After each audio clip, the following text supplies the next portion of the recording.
Happy Saturday. Good to be together tonight and fun to be able to celebrate together Mexican Independence Day. If I haven't had the chance to meet you, I'm Jonathan, and we're excited to have a little fiesta. And I have heard that there are 2 piñatas, one for the kids and one for the adults. I got a couple of people that are que andan emocionados. And, you know, something I love about church is the family of God. And you think about family, right? Only God could bring together people of different nations and languages and cultures under one roof. And in many ways, that's what I want to talk about today. If you've been tracking with us these last few weeks, we've been in a series called Fully Alive. And I think it's been a great series, if I could encourage myself. And today we're going to talk about fully alive in your culture, in our culture. You know, we've been in this series, Fully Alive, and as we are a church in the United States celebrating Mexican independence, as we are kind of the sopa de fideo, where this casserole of cultures and backgrounds and viewpoints, we're talking about culture. And really as a backdrop for this, something that we have to see and understand is that the beauty of this idea of family and the family of God is the fact that you and I, we see life differently. How many of you guys know that one thing can mean 2 very different things to different people?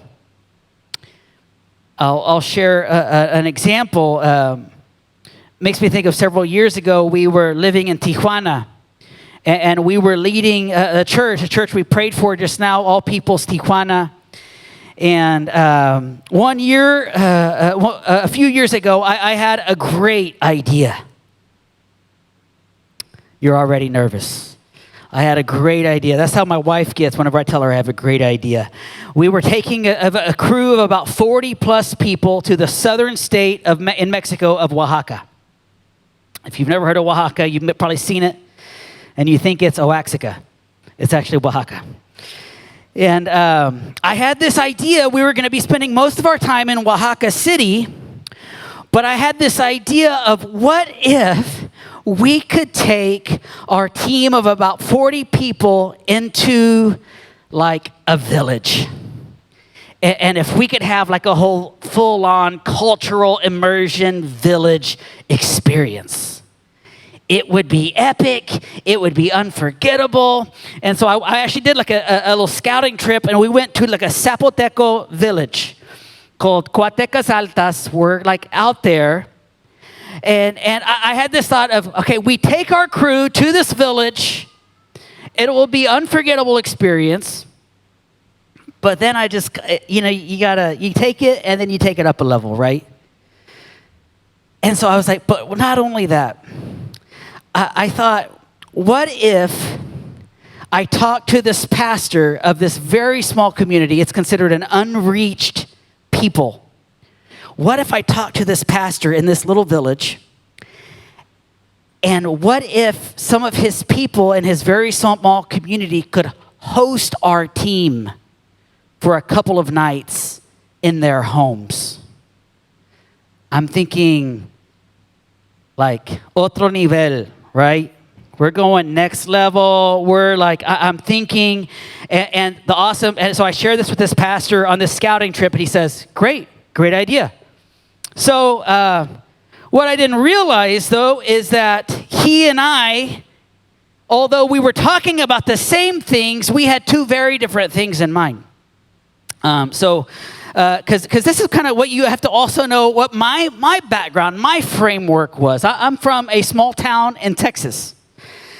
And actually, when I think about host homes and staying in host homes and going to a visiting church and them taking us back home, I had like a very warm and fuzzy feeling when I think about staying in a host home. I think about being in high school. And in my small town in Texas, we were on a Methodist church summer choir tour. And what we would do is we would go and we would perform in these small towns. And after the concert, we would all divvy up in little groups. And we would go to these host homes. And typically it was like these sweet Southern Texan moms that loaded us up in like their Suburban or their minivan, or it's always Texas, so it's always like big vehicles, right? So we load up in their vehicles and they bring us back to their house. They typically fed us like a warm, sweet meal, typically a casserole, right? Because that's what Texans do. They give you lots of casseroles and biscuits. And so and then we'd go and we'd like sleep on like one of their sons' bunk beds, or they'd have like warm, fluffy rugs and carpets. And then we'd wake up the next morning and we would have a warm, yummy breakfast. And then we would go off to our next place. So you have to know, this is kind of my overlay to my idea of staying in a host home. So this was the feeling. This was where I was coming from. And so now fast forward to our time has come in Oaxaca. We've been in the city.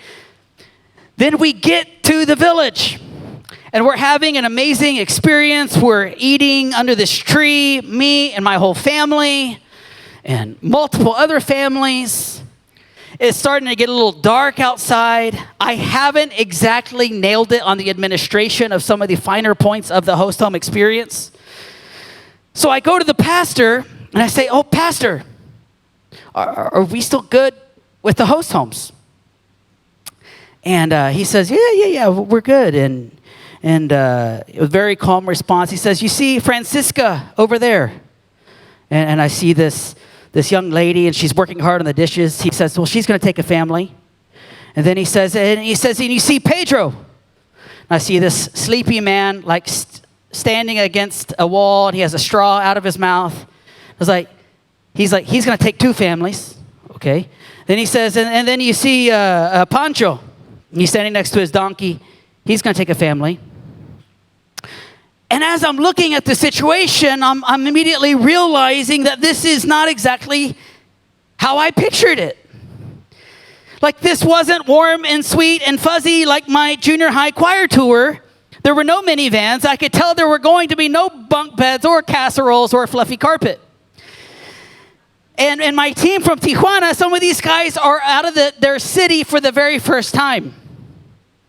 And they're looking at me like they're sheep about to get sent off to slaughter. But that's not the worst part. This is really bad. Because I was also with my family, more specifically, my wife. And I had not exactly talked my plan through with her. And so Suzanne is seeing the group get sent off with Pancho and Francisca and Pedro. And I will never forget her turning and looking at me with a mix of fear and anger. Some of you husbands know that look. When as a husband, you know that this next moment, the words that come out of your mouth are either going to make you or break you. And unfortunately for me, I knew I was going to be a broken man. And my wife says, "We're going to stay in a hotel, aren't we?" And in that moment, I had to explain to my wife that we would be the worst leaders ever if we left our team with a bunch of strangers and then we headed out of town to the hotel. Needless to say, those nights are rarely spoken of. That we slept as a family in that village as we were on I believe they call them petates, the straw mats and cement floors, and walked about 50 yards to the hole to go to the bathroom. It wasn't quite what I had in mind. You see, every single one of us has a way that we see life. You can think of it as the lens that we see through, and that our lens, your and my lens, has been shaped by where we were born. And our family of origin and how we were raised and what we experienced and our family traditions and our ethnicity and our language and so much more. Men and women actually have distinct cultures, and every family has a culture. Every country has a culture. Every church has a culture. And I want to start by making a few points that's going to give us a little bit of a framework for where we're going to go. Number one, first point, is that different cultures naturally create conflict. Different cultures naturally create conflict. Actually, I think we have an example of this in the New Testament in Acts chapter 6. In Acts chapter 6, verse 1, it says this. It says, in those days when the number of disciples was increasing, the Hellenistic Jews, which were the Greek Jews, among them complained against the Hebraic Jews because their widows were being overlooked in the daily distribution of food. So basically, so we can kind of see what's happening here. What's happening is that the Greek believers and the Hebrew believers had conflict, and it said it was regarding the distribution of the food. But what I think the writer is trying to make clear by the way he's telling this story is that the primary reason for their conflict was because of their different cultures. It's the way that they had different ways of seeing life. It's that the Hellenistic Jews had their own cultures and background and way of doing things and songs and traditions. And the Hebraic Jews had their own way that they did life. And they just did not see things the same way. You see different cultures mixing together, different languages, even as we're hearing the translation right now, and different backgrounds, they naturally create friction. Have you ever noticed that?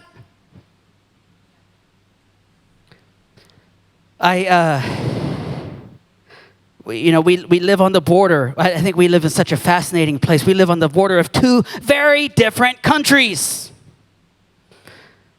And perhaps a great example of the different way that we see life when you think of the Mexican culture and the way you see the American culture is how we, most importantly, party. I'll never forget our first Mexican birthday party. It was our second year of living in Tijuana, and we were super excited to be invited by a classmate of Anna's to the student's birthday party. And we were excited, and this family Anna had invited her classmate, and this family had started coming to our church.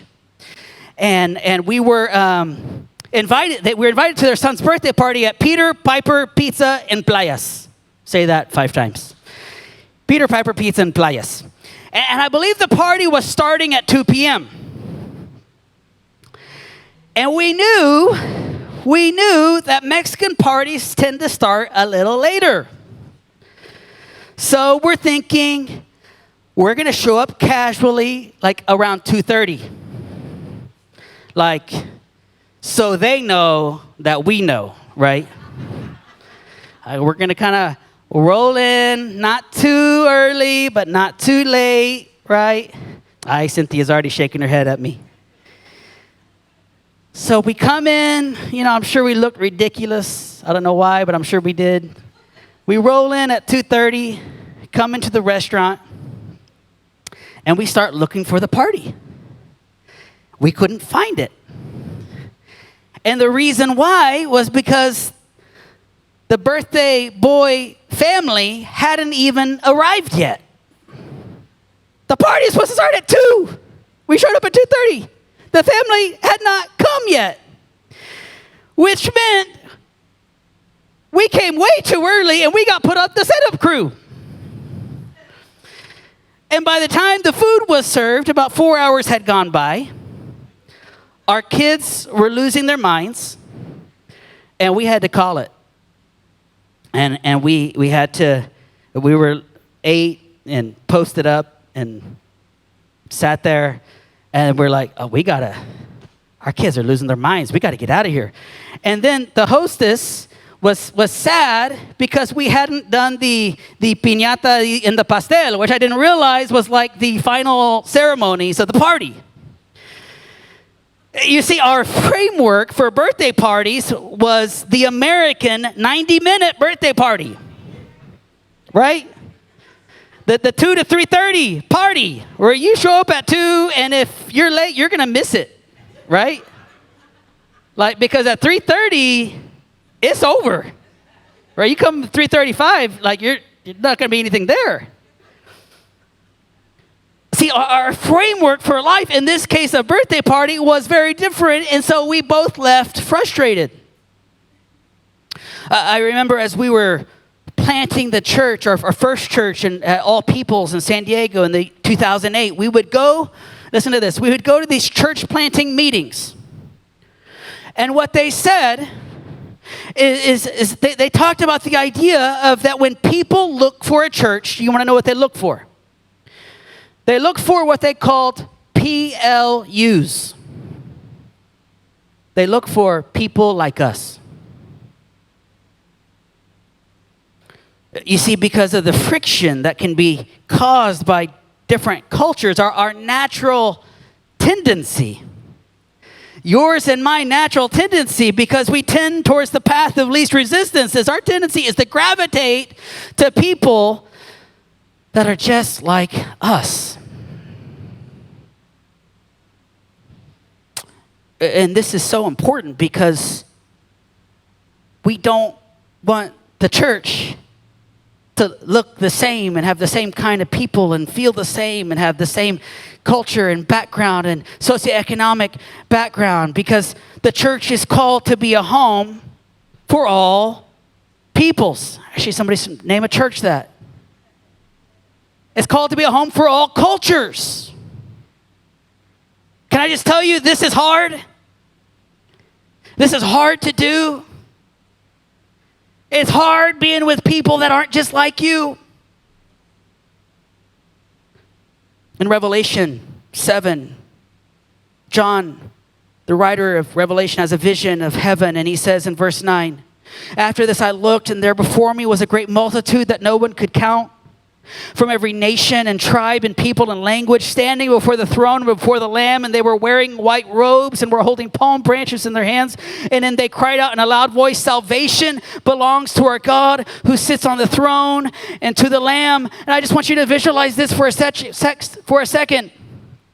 Every culture represented in heaven, every people, every language, God sees them all. Each one created in his image, all standing before Jesus together. Let me just say, if you're a PLU person, like if you're like, man, I just want to be with people like me, or if people different than you ruffle your feathers, let me just warn you, you're really not going to like heaven. Why? Because in heaven, everyone is there. With the cultures and the colors and the songs, all with one anthem, saying, "Jesus, you are worthy."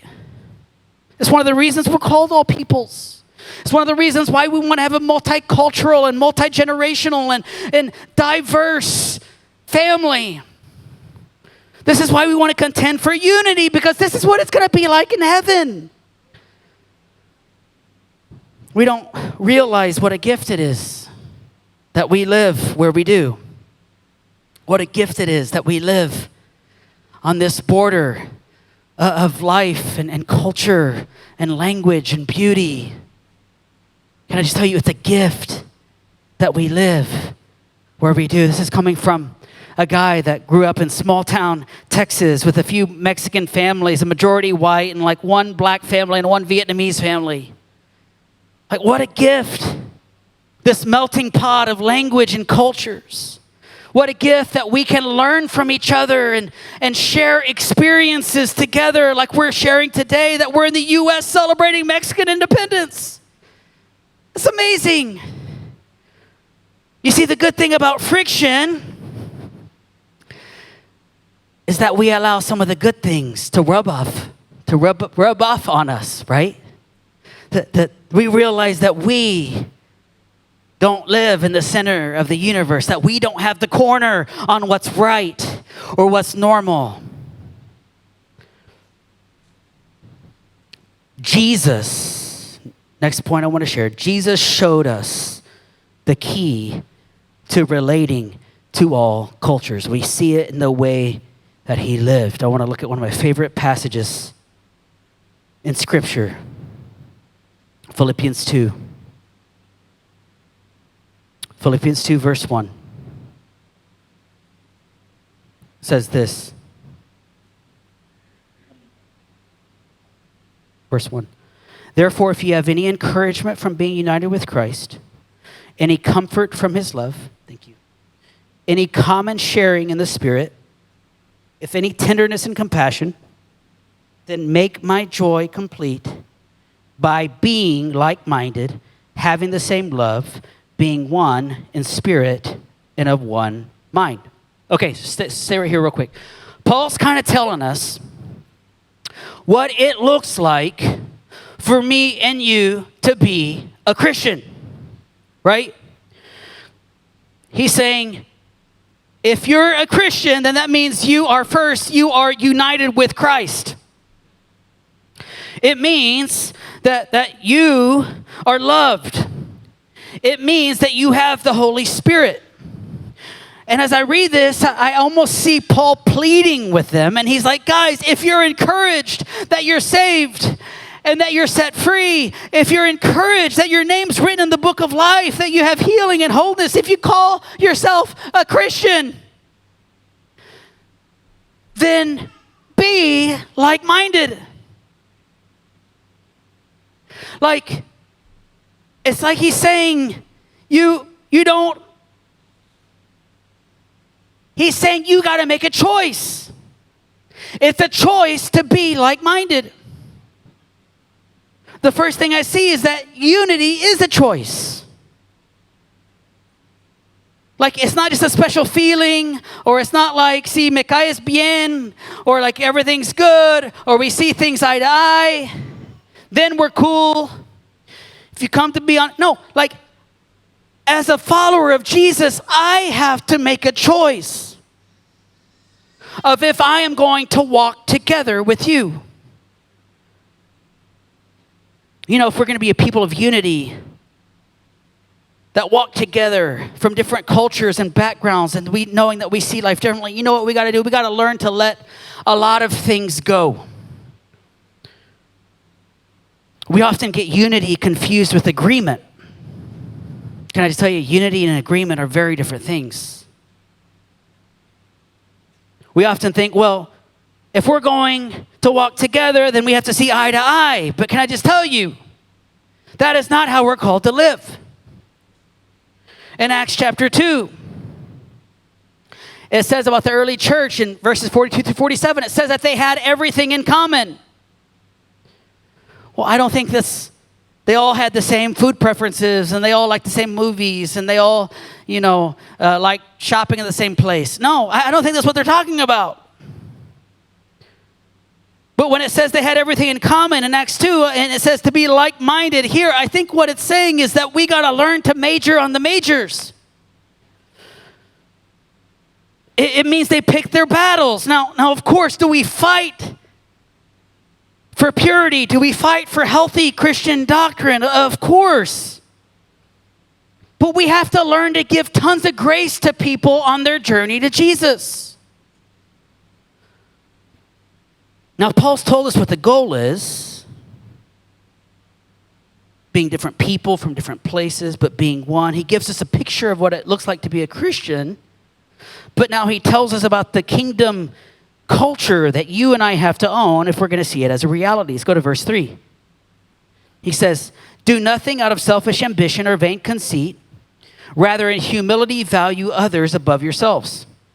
Not looking to your own interest, but each of you to the interest of the others. In your relationships with one another, have the same mindset as Christ Jesus, who being in very nature God, did not consider equality with God something to be used to his own advantage. Rather, he made himself nothing by taking the very nature of a servant, being made in human likeness.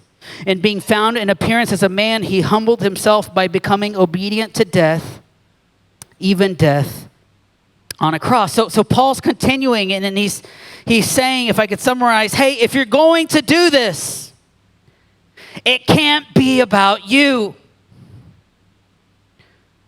It can't be about you anymore. It's got to be about them. Just look at Jesus. Just look and see how Jesus did it.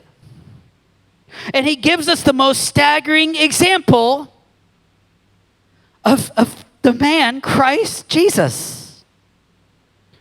You know, if we're going to value others above ourselves, if we're going to look at others' interests, if we're going to engage with cultures different than us, it starts with us seeking to understand. We seek to understand. I heard a great definition of empathy. Empathy is someone who listens with a soft heart and doesn't judge. Empathy is being willing to understand and enter into the feelings of someone else. Let me ask you, when was the last time that you sat down with someone that was different than you? Outside of your circle. Someone that wasn't a PLU. And you listened with a soft heart. And you didn't judge. You see, we can often get in the trap of thinking that I'm right and they are wrong. We look at others and their journey and we see where they came from, or maybe their understanding of God and the way they talk or the way they think. And without saying anything, we immediately think you're either in or you're out. That's why in the Bible you see such an emphasis on not judging people. Have you ever noticed that? Like as parents, Suzanne and I have often just told ourselves, don't judge other parents. Well, they just did that, or they just went and saw that movie, or they gave their kids just candy on that airplane, or that parent totally has no control over their kids, or they're so loud, or they're so serious. Like, just don't judge. Right? Because we also realized that, like, 5 years later, we were the one just tossing candy to the back to our kids, right? You don't know. You don't know what someone's gone through. You don't know where they come from. You don't know what they've experienced. God alone is the judge. God alone knows the heart of man. We are not called to be his deputies. We're not here to decide who's in or out. And look at this. What did God do? In the ultimate act of empathy, he sent his son, Jesus, to live a sinless life on earth. And to be accused and spat upon by sinful men. Good came face to face with evil. The person of truth came and confronted lies, and heaven and perfection came to the earth in chaos. And Jesus, man, he did not fit in the box. Jesus came and he kind of got comfortable in that place of nuance. He got comfortable. People called him a drunkard and a glutton, probably because he was around food and alcohol a lot. He was hanging out with those smelly fishermen who were probably echando sus groserías. They were probably cussing up a storm. They probably stank. They didn't know the Christian rules. They didn't know Christianese. They didn't know how to say Dios me lo bendiga. They just said, what's up, right? Like, these guys didn't know the rules. He hung out with the thug tax gangsters and the controversial types. Like, guys, yeah, we want to fight to keep our hearts clean. We want to live set-apart lives. But we can't be afraid to get our hands dirty. We can't be afraid to get in there with people in that place where they actually live. We can't be afraid to get into somebody else's world. Because if there's anything that ministry has taught me, church planting has taught me, It's that when you get out of your circle, when you get out of your little space, you realize that the world can be a messy place.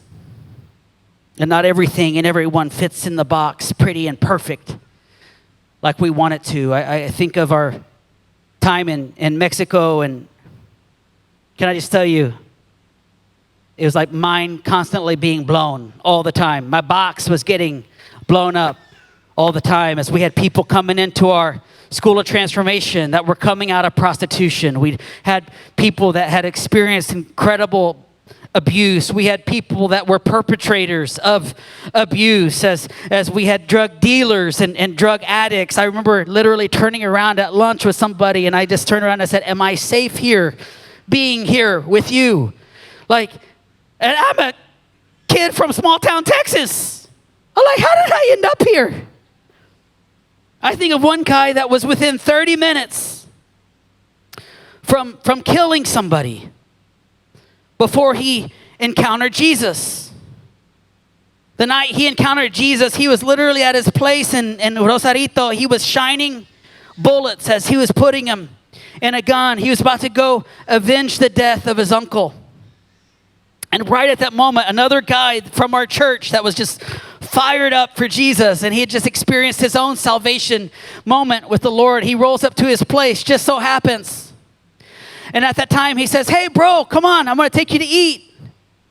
And the guy's like, oh, man, like, this is not what I had planned right now. He's like, I have planned to go kill this guy. But he's like, you know what? I'll go eat with him real quick, then I'm going to come back and do this. But after they had dinner, the guy from our church says, hey, can I pray for you?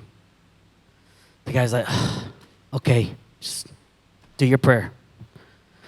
And the friend, the guy who was going to do this, they're standing in a parking lot there in Rosarito.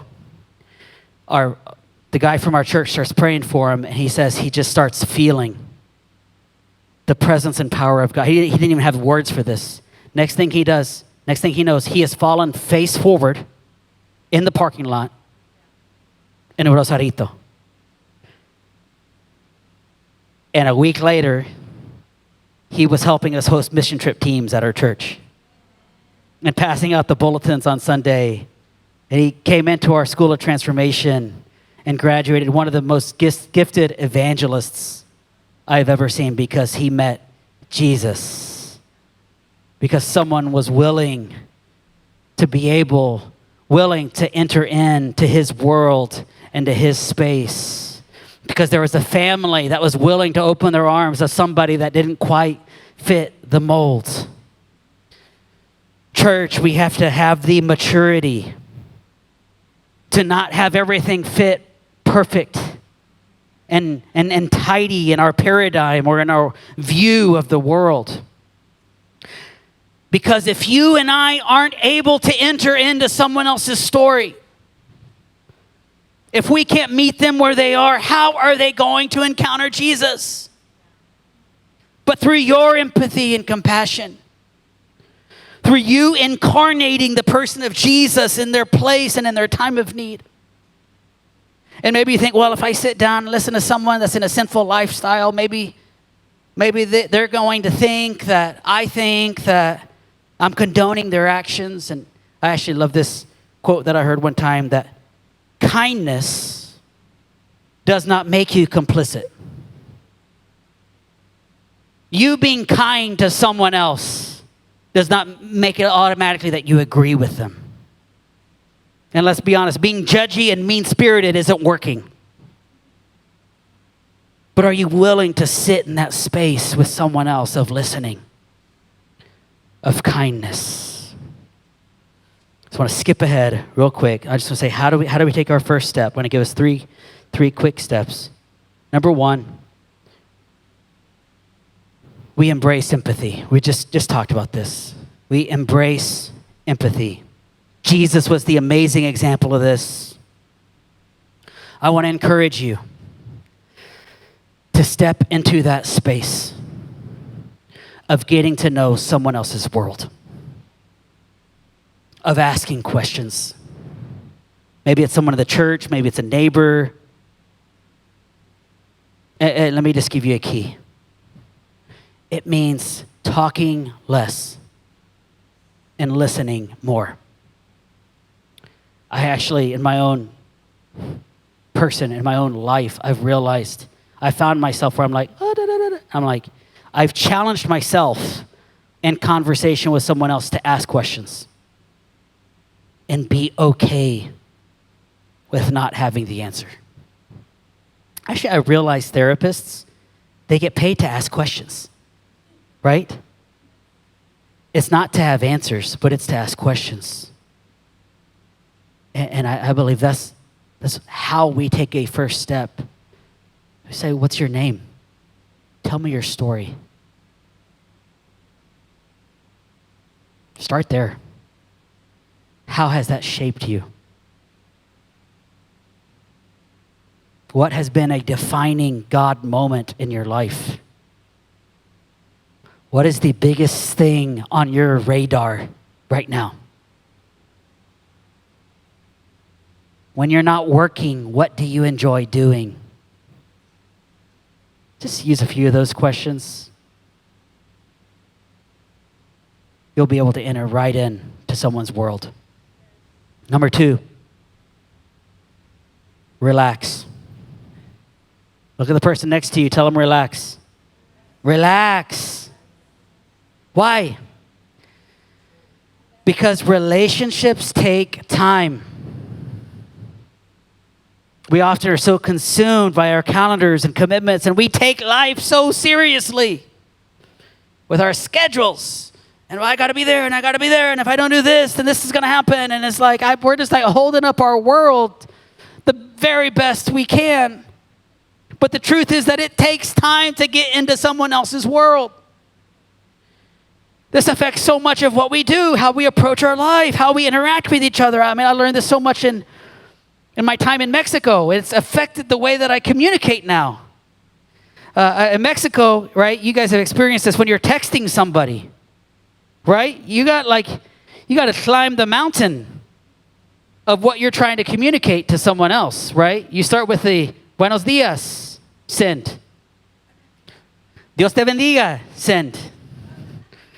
¿Cómo está la familia? Send. And all you're wondering is, hey, are we still meeting up today, right? After like 3 or 4 or 5 questions, you're like, hey, oye, vamos a vernos hoy a las 12, right? But you got to kind of warm it up, right? Because we're communicating you and your family and your situation are important.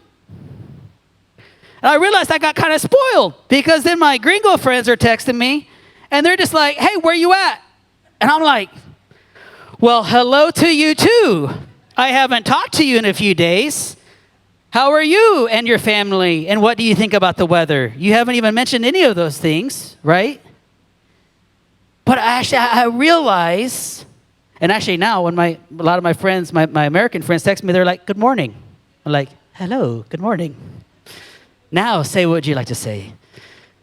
No, we got to loosen up and we got to relax and we got to think about, okay, this is going to take some time. It takes time to build relationships.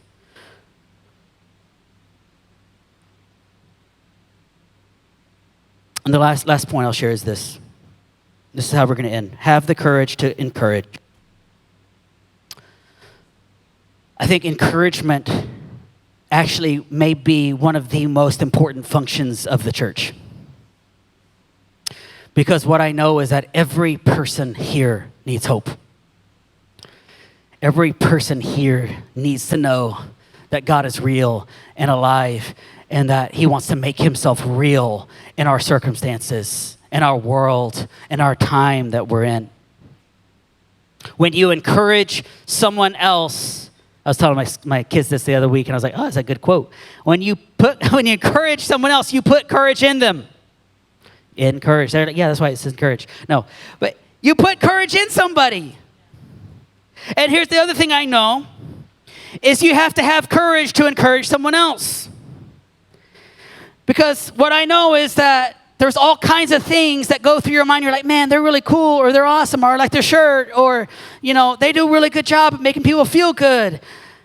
But then we think, oh, I could share that with them. But then we think, oh, well, if I encourage them, they're going to think that I think that I'm better than them. Or they're going to think that I think that, like, right, we like play these games. Have you ever played one of those games, right? We're like, well, I don't want to say anything because then they might take it wrong and then, whatever. And you're just kind of like, and all you want to do is tell them you're an awesome person. Like, can I just encourage us and challenge us all? And if you're listening online or on our Spotify, like, let's have the courage to take 2 steps, put an arm on somebody's shoulder. Don't make it weird, though. And say, I see God in your life in this way. Like the way our world encourages each other is we just rip each other up and down. Even my kids a couple days ago, when they got in the car, they're like, brah, blah, brah, brah. Everything was brah, but it was like something else like cap and all this stuff. I don't even know what it is. I was just like, guys, that may be how you interact at school, but that's not how we're going to be in this family. We are going to build each other up. I don't even want all the bra stuff. Like, I don't know why.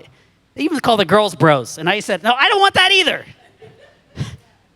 Like, come on, folks. Let's have the encourage to look at somebody else and encourage them. So let's stand.